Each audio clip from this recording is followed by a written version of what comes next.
আপনার কি কোনো ছুটি ছাটা নাই? আপনার কি কোনো অফিসের বিরতি নাই? আপনি এটা কি অফিস লইছেন? চাকরিটা ছাড়বেন না, এরম এরম চাকরি যেটার মধ্যে কোনো বিরতি নাই।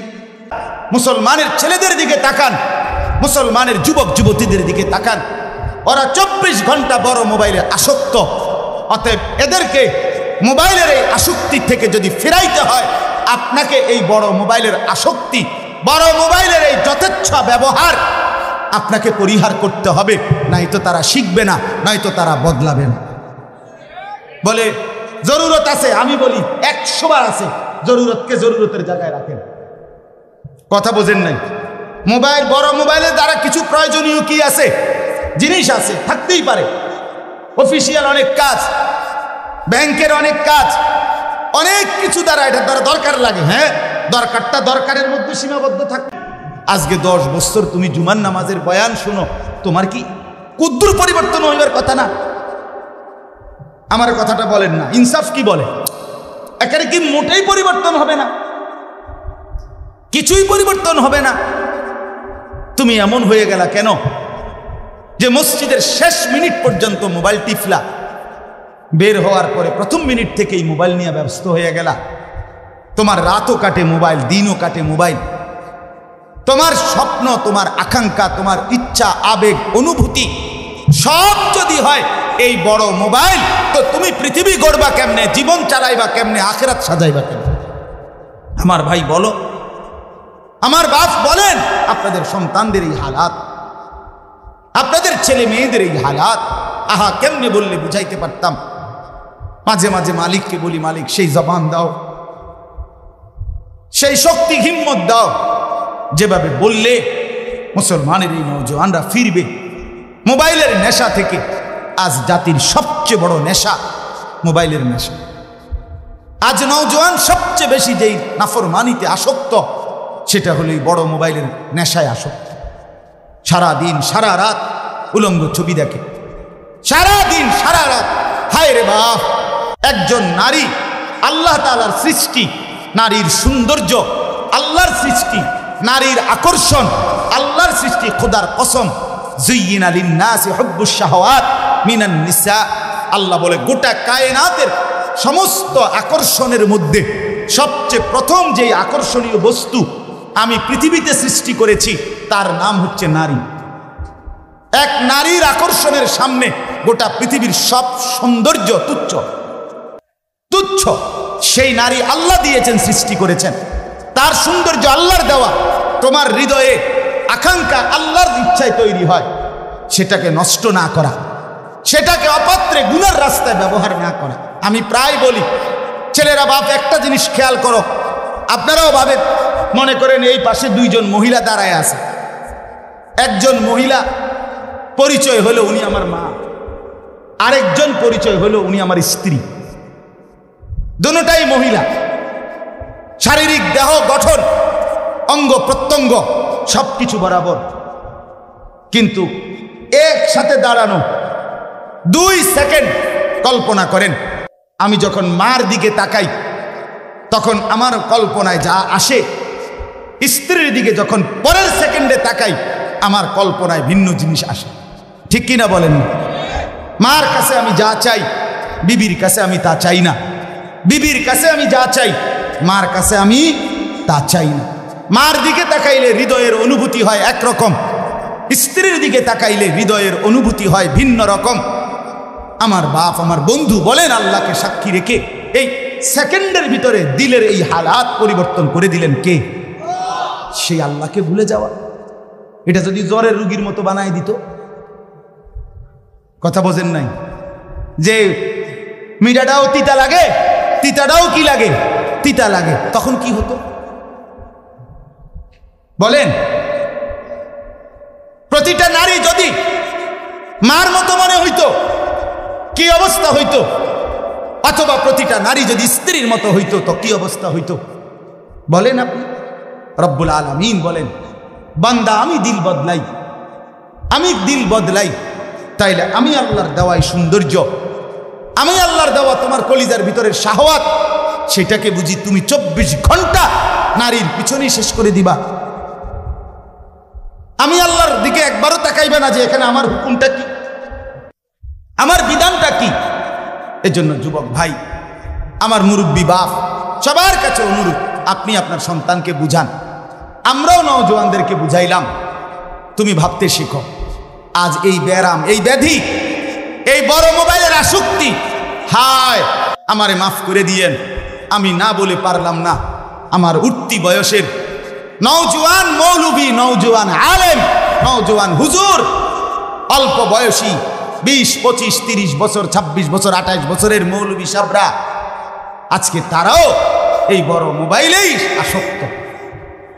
ওনারাও ওনাদের সমস্ত কিছুর চিন্তা চেতনার অনুভূতি সবকিছু আজকে বড় মোবাইল থেকেই গ্রহণ করে, বড় মোবাইলেই সরবরাহ করে। আফসুস, কোনো ব্যাধি যখন, কোনো গুনাহ, কোনো খামখেয়ালি যখন উম্মতের ওলামা এবং সাধারণ জনগণের মধ্যে বরাবর হয়ে যায়, তখন কিন্তু ওই জাতির পতন কাছায় যায়,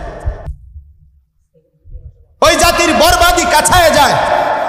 রাগ করলে কিছু করার নাই আমার, কিন্তু আমি স্পষ্ট বললাম, আল্লাহ নবী সাল্লাল্লাহু আলাইহি ওয়াসাল্লাম বলেন, লাম্মা ওয়াকাআত বানু ইসরাঈল ফিল মাআসি নাহাতহুম উলামাউহুম। যখন বনি ইসরাইল মুসা নবীর কওম গুনার নাফরমানির মধ্যে লিপ্ত ছিল, তখন তাদের যারা ওলামা, মুসা নবীর অনুসারী ইহুদি যারা আলেম ছিল প্রথম, তারা তাদেরকে ওই গুনাহ আর নাফরমানির থেকে নিষেধ করেছিল। কিছুদিন পরে যখন দেখলো জনগণ শুনে না, তখন হাদিসে নবীজি বলে, ওই মুসা নবীর কওমের ওলামা যারা ইহুদি, তারাও জনসাধারণের সাথে মিশে গেল। জনসাধারণ যা করছে তারাও তা করলো। আল্লাহ নবী সাল্লাল্লাহু আলাইহি ওয়াসাল্লাম বলেন, ফলে আল্লাহ তাআলা উভয়কে একসাথে ধ্বংস করে দিলেন। নাউযুবিল্লাহ, নাউযুবিল্লাহ।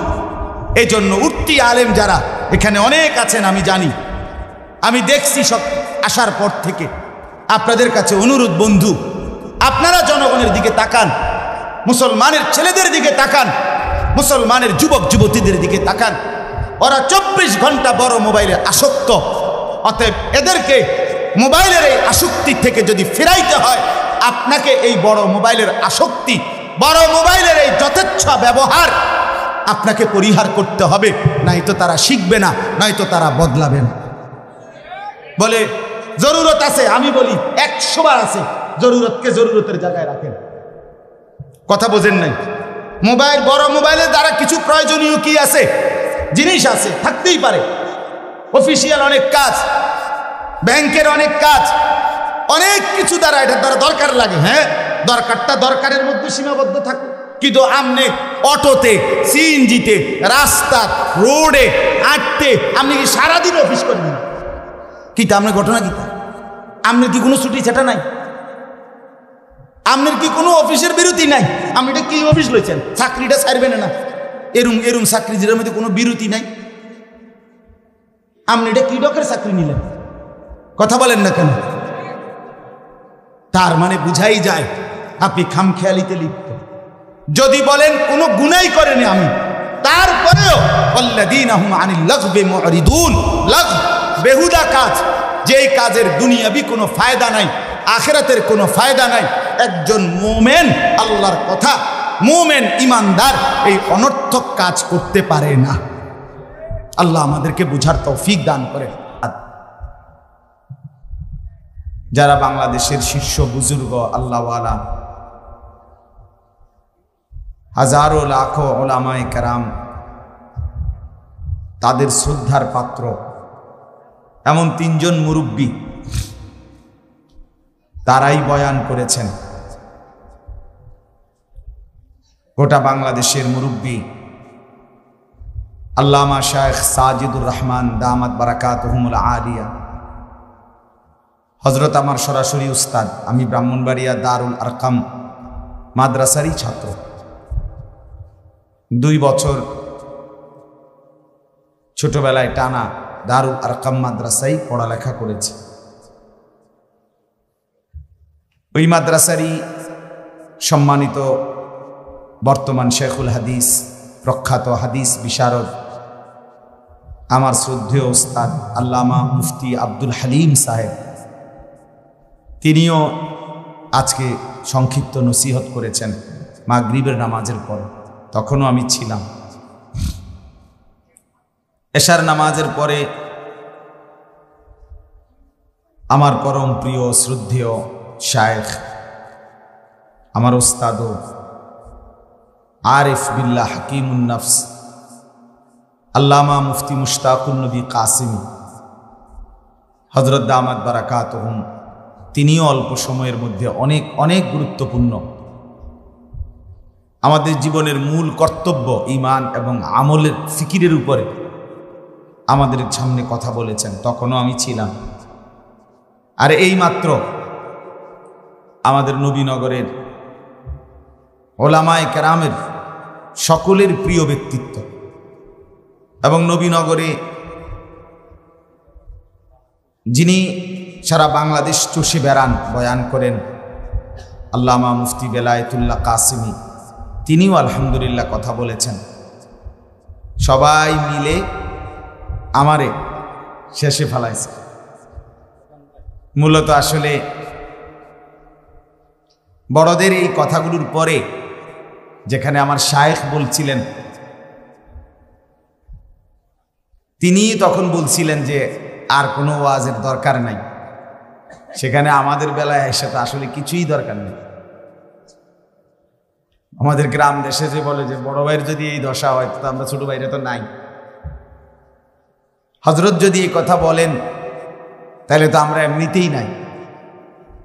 তারপরেও হযরতও এই কথা বলেছেন, যেহেতু আমরা এসেছি আলহামদুলিল্লাহ আজকে বৃষ্টি মুখর পরিবেশেও রাস্তাঘাট অনেক কাদাযুক্ত, অনেক কষ্ট করেই এই মুরব্বী হযরত ওলামায়ে কেরাম এসেছেন, আমরাও এসেছি, আল্লাহই এনেছেন এমন সুন্দর একটি আয়োজনের মধ্যে। এই জন্য আমি অল্প একটু সময় চেষ্টা করব মালিকের দয়ায়, আল্লাহ তাআলার রহম ও করমে সামান্য কিছু কথা পেশ করার জন্য। আল্লাহ তাআলা আমাদেরকে তৌফিক দান করেন। আমাদের মুরব্বীরা কথা বলেছেন, কষ্ট করেই এসেছেন। এদিক দিয়ে যে পরিমাণ কাদা, ভীষণ, সবাই গাড়ি রেখে হাইটা সিএনজি সব মিলাইয়েই আসছে।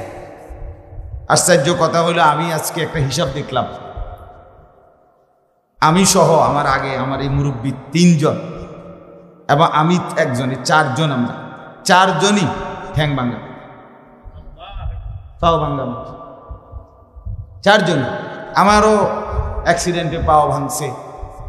আমার শায়েখ আল্লামা মুফতি মুশতাকুন নবী সাহেব, উনারও পাও ভাঙছে।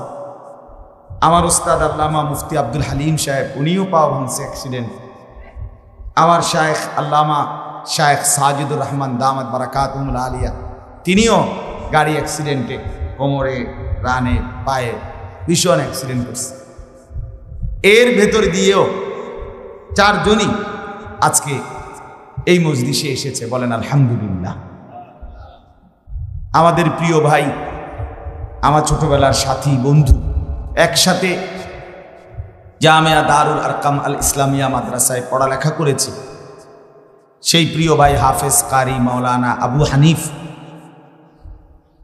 তার মাদ্রাসা আজকে শিবপুর মিরপুর দারুস সুন্নাহ আল ইসলামিয়া মাদ্রাসা আলহামদুলিল্লাহ আজকে আমাদের হযরত আল্লামা শায়েখ সাজিদুর রহমান দামাত বারাকাতুহুম উদ্বোধন করেছেন, সবক দিয়েছেন এবং আমরা সেখানে সবাই ছিলাম। আজ সেই দুপুর থেকেই আসছি। তো আল্লাহ তাআলার মেহেরবানি, এই উপলক্ষে আজকের এই মজলিসকে, মাহফিলকে কেন্দ্র করে এই পর্যন্ত অনেক ওলামায়ে কেরাম আজকের এই মাহফিলে এসেছে। এটা অনেক অনেক বড় সৌভাগ্য, অনেক বড়। এটা আপনাদেরকে আমি কিভাবে বুঝাবো? এলাকাবাসী, নওজোয়ান বন্ধুরা, আমার প্রিয় যুবক ভাইরা, সবার কাছে এটা উপলব্ধি করার বিষয়। আজকে এই বড় মুরব্বীদের উসিলায়, ওনাদের আগমনকে উপলক্ষ করে নবীনগরের চতুর্দিক থেকে ওলামায়ে কেরাম ব্যাপকভাবে আজকে এসেছে। বলেন আলহামদুলিল্লাহ। এটা অনেক বড় শুকরের ব্যাপার। আল ইহসান, এই ইহসান যেন না বলে। আল ইহসান ইসলামী যুব সংগঠন এই অনুগ্রহটা, এই দয়া, এইটা যেন না বলে যে এই মুরব্বীদের বরকতে আজকে অনেক ওলামায়ে কেরাম, অনেক হাফেজ, আলেম, কারি, ইমাম, খতিব, ওয়াইজ এসেছেন। আলহামদুলিল্লাহ। এজন্য আল্লাহ তাআলা, আমরাও দোয়া করি আল্লাহ তাআলা যেন এই মাদ্রাসা, এই ইসলামী যুব সংগঠন, এই এলাকাবাসী আল্লাহওয়ালাদের এই কদমের বরকতে সকলকেই যেন আল্লাহ উপকৃত করে।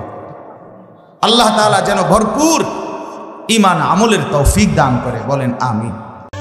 আনিসুর রহমান, আশরাফি ওয়াজ, আখেরাতের ফেরিওয়ালা।